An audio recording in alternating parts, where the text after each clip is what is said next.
आपला टॉपिक चालू आहे सप्तधातू. मला स्वतःला वाटलं होतं आज मला माझा पण एक्सपिरियन्स द्यावा. कारण का की काल अस्थि धातू सांगितलाय आणि त्या अस्थि धातूचं महत्व माझ्या एवढं कोणच जाणवू शकत नसेल. त्यामुळे मला आज वाटत होतं आपण द्यावा. पण बघू मला कधी संधी मिळते त्यावेळेला देईन. पण आता आपण जाऊ आजच्या आपल्या टॉपिककडे. विजय शेट्टी सरांच्याकडेच टॉपिक आहे. आज जरा जादा हॅप्पी आहे. त्यामुळे आज तुम्हाला लय भारी टिप्स मिळणार आहेत. कारण लग्नाचा वाढदिवस म्हटल्यानंतर जरा जास्त आज काहीतरी मस्त सगळ्या गोष्टी असणार आहेत. त्यामुळे आपल्याला पण त्यात हिस्सा मिळेल ही टॉपिकच्या माध्यमातून. ओके, चलो continue Shetty sir. Sumit sir all mute टाका. येस ताई. येस. अनम्यूट करा सर. परत एकदा सगळ्यांना धन्यवाद आम्हाला लग्नाच्या शुभेच्छा दिल्याबद्दल. चला डायरेक्ट आज टॉपिकला सुरुवात करूया. आपला धातू सप्तधातू हा विषय चालू आहे आणि आजचा आपला धातू आहे तो 6वा धातू आहे मज्जा धातू. मज्जा धातू रस रक्त मांस मेद अस्थि मज्जा आणि उद्या असणार आहे शुक्र धातू. तर आपल्याला बघा मी सांगतो ना सगळ्यांना खरोखर अगदी येणं सांगतो तुम्हाला खरोखर जर आपल्याला आरोग्य चांगलं पाहिजे असेल तुमचं आता आरोग्य जरी बिघडलं असेल तुम्हाला काही मेडिसिन चालू असतील आणि कुणाला बऱ्याच लोकांना काही औषधं चालू सुद्धा नसतील. लक्षात आलं दोन्ही लोकांना ज्यांना औषधातून बाहेर पडायचं आहे आणि ज्यांना कुठल्याही प्रकारचं भविष्यात आपल्याला मेडिसिन लागू नाहीये. बघा गरज असेल तिथं परत सांगतो तुम्हाला औषधाची आवश्यकता असेल तर घ्यायचं. तिथं काही दुमत असायचं काही कारण नाही आहे. पण आपल्याला आपण जे शतायुषी फॅमिली रूट कॉज वर जे काम करायला लागलो की नाही आणि त्या रूट कॉज वरचं काम म्हणजे काय तर जे काय तुम्हाला लोकांना जे एक्सपिरियन्स आलेले दिसतात ना तर आम्ही कुठे कुणाला काही औषध किंवा काय द्यायला लागलोय. तर न्यूट्रिशन डिफिशियन्सी पोषक तत्व जे आपल्याला मिळत नाहीत वेल बॅलन्स मध्ये मिळत नाहीत. लक्षात आलं आपण खातो की नाही मी काजू खातो बदाम खातो सफरचंद खातो पालक खातो आणि मेथी खातो सगळं हेल्दी खातो. जमिनीमध्येच काय नाही आहे कस नाही आहे. लक्षात आलं तर आपल्याला त्या तुमच्या फळात आणि भाज्यात आणि कडधान्यात आणि अन्नधान्यात कुठलं काय आलेलं आहे ही आणि इथून आता मॅडम पण सांगतील त्याच्यामध्ये तुम्हाला मध्ये मध्ये सांगतात त्यांची पण व्याख्यान मला असते. लक्षात आलं इथून पुढे तर ही शेतीची परिस्थिती भयानक होणार आहे. आणि ह्या आपण काय करू शकतो आपल्या हातामध्ये जे आहे की नाही तक्रार करायची नाही आपल्या हातामध्ये काय त्याच्यावरती आपल्याला काम करायला पाहिजे. मग आपल्याला मिळाले की नाही हे सोन्यासारखं आपल्याला न्यूट्रिशन मिळालेलं आहे. हे जर आपण रोज घेत राहिलो मी सांगतो ना एकात नाही एक मी गवतापासून कसं तूप तयार होतं म्हैशीला गाईला जे काय अन्नधान्य घालतात त्याच्यातनंच तूप तयार होत असतं ती प्रोसेस आहे. लक्षात आलं तर तसं तुम्ही जे काय खाता की नाही काहीही खा हेल्दी का अनहेल्दी का मी कायम सांगतो तर त्या सप्तधातूमध्ये चांगले पण परिणाम होतात आणि नको असलेले विपरीत परिणाम पण होतात. मग कुठलाही रोग असू दे कुठलाही रोग त्या रोगाचं तुम्हाला नाव माहिती असू दे अगर त्या रोगाचं नाव तुम्हाला माहिती नसू दे बसल्या बसल्या कुणाला कुठलाही रोग होत नसतो. लक्षात घ्या. प्री डायबिटिक 15-15 20-20 वर्ष प्री डायबिटिक मध्ये असतात. हे तुमचं कोलेस्ट्रॉल वाढलं ट्रायग्लिसराईड वाढलं युरिक ऍसिड वाढलं अमुक झालं तमुक झालं हे लगेच कुठे काय होत नसतं. ही प्रोसेस आहे. एखादं कसं ते थेंबे थेंबे तळे साचे म्हणतो की नाही आपण तर तसं हे कळत न कळत आपण आहाराचे इतर तुमच्या लाईफस्टाईल आपली अनहेल्दी व्हायला लागली आहे आणि हे सगळे थोडं थोडं सगळं आपण काय करतो चुका करत करत आपण काय करत असतो तुम्हाला एकदम तुम्हाला कुठलं होत नाही तुम्हाला बॉडी पहिला सिग्नल पण देत असते वेगळ्या वेगळ्या पद्धतीनं आणि सिग्नल म्हणजे काय तुम्हाला सूज येते कुठं दुखतं कुठं चक्कर येते कुठं अशक्तपणा येतो हे सगळे वेगळ्या वेगळ्या पद्धतीने सिग्नल असतात. आणि आपल्याला जी ट्रीटमेंट दिली जाते की मी तुम्हाला सांगतो की नाही ॲलोपॅथी उलटपॅथी उलटीपॅथी म्हणजे तुम्ही काय सांगता की नाही त्याच्या उलट तुम्हाला औषध दिलं जात आहे. ॲलो म्हणजे उलट आणि पॅथी म्हणजे उपचार पद्धती. रक्तदाब वाढलाय कमी करायचं औषध शुगर वाढली आहे कमी करायचं औषध तुम्हाला दुखा लागलंय पेन किलर औषध मग हे उलट मग ते सिग्नल असतात सिम्पटम्स मग सिम्पटमिक उपचार पद्धती तुमच्या लक्षणावरती ट्रीटमेंट असते रोगावरती होत नाही. आणि मग इथं आल्यानंतर काय व्हायला लागले मी तुम्हाला सप्तधातू जे सांगालोय ना हे तुम्ही न्यूट्रिशन घेता मी सांगितलं ना 40 प्रकारचे अन्न घटक फॉर्म्युला 1 मधनं 18 आणि मल्टीव्हिटॅमिन टॅबलेट मधनं 22 22 अधिक 18 40 अन्न घटक रोज रोज रोज रोज डेली बेसिस वरती द्यायला लागला. मी सांगतो 7 ते 30 दिवसातनं ते चक्रातनं फिरत जाते सप्तधातू मधनं आणि सूक्ष्म रूपानं एकातनं एक ते कन्वर्ट होत होत तुमचे धातू पुष्ट बलवान होतात आणि मग तुम्ही आरोग्यवान होता. लक्षात आलं तर काल मी तुम्हाला अस्थि धातू सांगितला होता बोन्स आहेत की नाही हाडं आपली किती मजबूत होतात किंवा काय वगैरे तर पाहिजे होतं तर त्या हाडांच्या ह्याच्यातनं पुढचा काय असतो तुमचा मज्जा धातू बनत असतो. मज्जा धातूला आता मी आता काय केलं हे आधुनिक विज्ञान आणि ह्याची थोडीशी मी सांगड घालत घालत निघालोय. म्हणजे हे कन्सेप्ट कुठली आहे आयुर्वेदामधली आहे हे वात पित्त कफ वगैरे ही पूर्ण कन्सेप्ट आहे की नाही, ही आयुर्वेदामधली कन्सेप्ट आहे. आणि हे तुमचे वात पित्त कफ जेवढे तुमचे इम्बॅलन्स असतील तेवढे तुमचे 7 धातू एफेक्टेड होणार आहेत, त्याच्यावरती विपरीत परिणाम होणार आहे. त्यामुळे वात पित्त कफ लक्षात आलं तर बॅलन्स मध्येच पाहिजे. सांगितलं ना, समदोषा समग्निश समधातू मलक्रिया प्रसन्न आत्मेंद्रिय मना स्वच्छ इत्यादी येते, सगळं सम प्रमाणात पाहिजे, बॅलन्स पाहिजे. आणि मग हे इम्बॅलन्स होत असतं. लक्षात आलं तर आजचा जो मज्जा धातू जो आहे की नाही, तर तो अस्थि धातू पासून मज्जा धातू बनत असतो, त्याला बोन मॅरो म्हणतात, नर्वस सिस्टीम. लक्षात आलं. तर हा 6वा धातू आहे बोन मॅरो. आता हे कसं असते बोन मॅरो, आपण ब्रेडला वगैरे जॅम लावतो बघा, जॅम किंवा जेली लावतो की नाही, असं चाकून असं जॅम किंवा जेली लावतो की नाही, तर तसं ते स्पॉन्जी टिश्यू असतो बोन मॅरो मध्ये. तो स्पॉन्जी कसं, त्याचं मी हे कसं असतं ते सांगालोय. स्पॉन्जी टिश्यू, जॅम जॅम कसं लावतो की नाही ब्रेडला, तर तसं ते जॅम किंवा जेली, लाईक जेली, तर तसं ते असतं. आणि हे तुमच्या कुठं तयार होतं, बोन मॅरो मध्ये. मग इथंपर्यंत तुमचं बघा काय खातो म्हणून प्रत्येक ही हा अवेअरनेस तुमच्यात येत निघालाय की नाही बघा. अनहेल्दी काय, आता मी तिकडे जात नाही, तुम्हाला अनहेल्दी काय माहिती आहे पदार्थ आणि हेल्दी काय माहिती आहे. आणि म्हणून आपण ज्यावेळी काय काय खाणार आहे, तो प्रत्येक पदार्थ तुमच्या आरोग्याला हेल्दी आहे का नाही याच्यावरती काम करा. कारण का परत ही 7 धातूमधनं ते कन्वर्ट होत जाणार असतं. आता याच्यामध्ये कसं असतंय, 2 टाईप असतात. ते स्पॉन्जी टिश्यू आहे की नाही बोन मॅरो मध्ये, रेड आणि yellow bone marrow, red bone marrow आणि येलो बोन मॅरो, असे त्याच्यामध्ये 2 प्रकार असतात. लक्षात आलं. फार मी थोडक्यात सांगायचा प्रयत्न करतो, काही मेडिकल शब्द याच्यामध्ये येणार ते मी टाळू शकत नाही, पण तरी पण माझ्या पद्धतीने मी तुम्हाला सोपं करून सांगतो. आता याच्यामध्ये काय असते, रेड हे स्पॉन्जी टिश्यू आहे ना रेड, तर त्याच्यामध्ये काय असते की तुम्हाला तुमचं रक्त तयार होत असतं. रक्त कुठं तयार होतं, तुमच्या बोन मॅरो मध्ये तयार होत असतं. हाडाची जी पोकळी असते की नाही, तर त्या तिथं रक्त तयार होत असतं. आणि त्याला हेमॅटोपोयोटिक स्टेम सेल्स, लक्षात आलं. आता तो मेडिकल शब्द आहे हेमॅटोपोयोटिक स्टेम सेल्स. तर ते तुमचे तांबड्या पेशी, पांढऱ्या पेशी आणि प्लेटलेट्स तयार करत असतात. लक्षात आलं. आणि तुमचं येलो बोन मॅरो जे आहे की नाही, तर ते तुमच्या फॅट सेल्स वगैरे आहेत की नाही, आणि ते ॲडिपोसाइट्स म्हणजे तुमच्या चरबीच्या पेशी, फॅट सेल्स, ते गरजेचे पण असतात ना फॅट सेल्स. चरबीच्या पेशी, चरबी साठवून ठेवायची असते, ऊर्जा तुम्हाला साठवून ठेवायची असते. लक्षात आलं. चरबीला घाबरायचं कारण नाही आहे. हा, वाढलेली चरबी, अतिरिक्त चरबी आपल्याला नको असते, पण तुम्हाला नंतर तुम्ही काय रात्री काय झोपेत काय खाणार पिणार असता काय, तर तुम्हाला ऊर्जा स्टोअर करायची असते, तर ती तुमच्या सेल्स, ॲडिपोसाइट्स सेल्स असतात, म्हणजे तुमचे स्टोअर करायची फॅट, स्टोअर करायची ग्लायकोजनच्या रूपाने. तिथं आपण कसं ह्याच्यामध्ये स्टोअर करतो लिव्हरमध्ये किंवा तुमच्या मसल्समध्ये, तसं चरबीची जी असते ती तुमच्या पेशीमध्ये साठवली जाते ॲडिपोसाइट सेल्स मध्ये. आणि दुसरे स्टेम्स असतात मिझल स्टेम सेल्स, मिझल स्टेम सेल्स. आता ही नावं आहेत त्याची. लक्षात आलं. आता ह्या 2 याचा काय होतो, उपयोग होतो की नाही आपल्याला, तर ते पुढे थोडंसं समजून घेण्यासारखं आहे. जर समजून घेऊन त्याच्यावर काम केला की नाही, तर तुम्हाला इथं हे जे नॉलेज दिलं जातं, लक्षात आलं, नुसतं न्यूट्रिशन नाही आहे, विथ नॉलेज ज्यावेळी करता, मग तुम्हाला लक्षात येणार आहे की मी काय खायला लागलोय ते हेल्दी आहे का अनहेल्दी आहे. आणि अनहेल्दी जर असेल तर पुढे जाऊन माझा तो धातू कसा परिणामकारक, त्याच्यावर विपरीत परिणाम होणार आहे, माझं आरोग्य बिघडणार आहे. लगेच कुणाचं आरोग्य बिघडत नाही.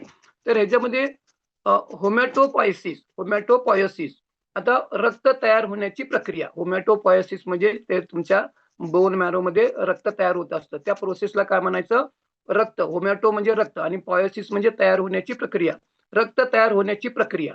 लक्षात आलं, त्याला म्हणायचं होमॅटोपॉयसिस. आता आपल्या शरीरामध्ये रोज रोज 10 बिलियन नवीन ब्लड सेल्स तयार होतात, 10 बिलियन. लक्षात आलं, हे रोज तयार होतच असतात. तुमच्या 13 दिवस तुमच्या पांढऱ्या पेशींचं आयुष्य असतं, 3 महिने 120 दिवस तुमच्या तांबड्या पेशींचं आयुष्य असतं. लक्षात आलं. तर त्यामुळे ह्या नवीन पेशी तयार होणार आहेत, जुन्या मरणार आहेत, ते चालूच असते प्रोसेस. आणि तसं 10 बिलियन नवीन तुमच्या ब्लड सेल्स तयार होत असतात. हेल्दी माणूस जो हेल्दी आहे, ज्याला काय कुठला प्रॉब्लेम नाही आहे, निरोगी माणसाच्या शरीरामध्ये. मग आपण रोगग्रस्त असतो, पेशंट असतो. मग हे जी प्रपोर्शनली तुमच्या नवीन तयार व्हायची जी प्रोसेस असते पेशी तयार व्हायची, तर ही थोडी गती कमी राहते. आणि म्हणून आपलं आरोग्य काय बिघडत असतं. आणि मग या स्टेम सेल्स असतात की नाही, तर त्या स्टेम सेल्स कुठल्या प्रकारच्या पेशी तयार करू शकतात, स्टेम सेल्स कोणत्याही प्रकारच्या पेशी त्या तयार, ही प्रोसेस आहे बॉडी मधली. तर आता होमॅटोपॉयसिस मध्ये की नाही 3 स्टेजेस आहेत त्याच्यामध्ये फॉर्मेशन, डेव्हलपमेंट आणि त्याच्यामध्ये आहे डिफरन्शिएशन. फॉर्मेशन म्हणजे पेशी तयार व्हायला पाहिजे. मग कुठं तयार होणार, बोन मॅरो. मग कशापासून तयार होणार, परत पहिला मुद्दा तिथेच येतो, तुम्ही आहार काय खाता. लक्षात आलं. काय दिवसभरात नाश्ता, जेवण, अमुक तमुक पोटात काय घालता, रस रक्त मांस सूक्ष्म रूपानं. म्हणून काम कुठं करायला पाहिजे, तुम्ही पोटामध्ये काय घालायला लागलाय ते हेल्दी आहे काय, न्यूट्रिशन युक्त आहे काय, 40 प्रकारचे अन्न घटक तुम्हाला जायला लागलेत काय, आणि मग ते जात असले तर काय होणार आहे, तुमचं होमॅटोपोएसिस म्हणजे 3 स्टेज मधलं फॉर्मेशन, तुमच्या पेशी त्या रक्त तयार व्हायचं म्हणजे आहे की नाही, तर ते तयार होणार. मग त्या डेव्हलपमेंट त्यांची वाढ होत असते. वाढल्या पण पाहिजेत ना, मल्टिप्लाय झाल्या पाहिजेत. एकतर ते जन्माला आलं, बाळ जन्माला आलं, मग त्याची वाढ वाढ पण झाली पाहिजे. लक्षात आलं? आणि डिफॉर्मेशन म्हणजे डिफरन्शिएशन म्हणजे तुम्हाला त्या आणखीन वेगळ्या तयार करता आल्या पाहिजे. आता मी तुम्हाला ही 3 गोष्टी थोडक्यात सांगतो. म्हणजे तुमच्या पेशी तयार झाल्या. आता हे स्टेम सेल्स असतात की नाही, स्टेम सेल्स, तर ते काय होतात, त्याच्यामध्ये स्टेम सेल्स पासून काय तयार होतात, तुमच्या पांढऱ्या पेशी, तांबड्या पेशी आणि प्लेटलेट. लक्षात आलं? हे तयार होणार पॉप्युलेशन तुमचं ते वाढलं पाहिजे. मग त्या स्टेम सेल्स काय होतात, एक स्टेम सेल्स ती कुठल्याही प्रकारच्या पेशी तयार करणार, तांबड्या करणार, पांढऱ्या करणार आणि काय करणार, प्लेटलेट तयार करणार. कुठल्याही बाकीच्या पण पेशी त्या स्टेम सेल्स तयार करू शकत असतात. मग एक स्टेम सेल्स तयार केली, पण त्या नवीन स्टेम सेल्स पण तयार करत असते. लक्षात येते काय, त्यांचं पॉप्युलेशन पण वाढलं पाहिजे. म्हणजे एक स्टेम सेल्स तयार झाली, त्याच्यापासून काय तयार झालं, वेगळ्या वेगळ्या प्रकारच्या पेशी तयार झाल्या. पण अजून तुम्हाला कायम ती प्रोसेस नवीन पेशी तयार व्हायला पाहिजेत. म्हणून त्याला मी कुठली प्रोसेस सांगालोय, डिफॉर्मेशन, डिफरन्शिएशन म्हणजे त्याच्यामध्ये नवीन सुद्धा स्टेम सेल्स तयार होत राहत असतात. आणि मग काय होतं, ही प्रोसेस आपण हेल्दी हेल्दी राहतो ना, तर हे तुमच्या स्टेम सेल्स जेवढ्या चांगल्या तयार होतील ना, आणि म्हणून त्याचा तुमच्या आहारामध्ये काय खातात तर तो त्याच्यामध्ये रोल असतो. हे मी तुम्हाला कशाचं सांगितलं, हे रेड आणि येलो 2 प्रकारचे बोन मॅरो असतात. तर ते रेड रेड बोन मॅरोचं मी तुम्हाला सांगितलं. तांबड्या पांढऱ्या पेशी, प्लेटलेट, इतर पेशी सुद्धा तयार होत असतात. लक्षात आलं? आता दुसरा जो आहे येलो बोन मॅरो जे आहे की नाही, तर त्याच्यामध्ये सुद्धा 2 प्रकारचे आहेत. ॲडिपोसाइट्स म्हणजे तुमच्या चरबी साठवून ठेवणाऱ्या पेशी असतात आणि मिझल स्टेम सेल्स एक आणखीन एक प्रकार आहे. आणि त्याचं काय काम असतं, तुमचं हे बोन, कार्टिलेज, फॅट सेल्स वगैरे असतात की नाही, तर ते तयार व्हायची ती प्रोसेस असते. आता आपल्या शरीरामध्ये डिजनरेशन वय वाढेल तसं बघा, वय वाढेल शरीर ते शरीर शरीर झिजणारच असतं. तर ती प्रोसेस असते. तर ही डिजनरेशन प्रोसेस असते की नाही, तर ती होतच असते. लक्षात आलं?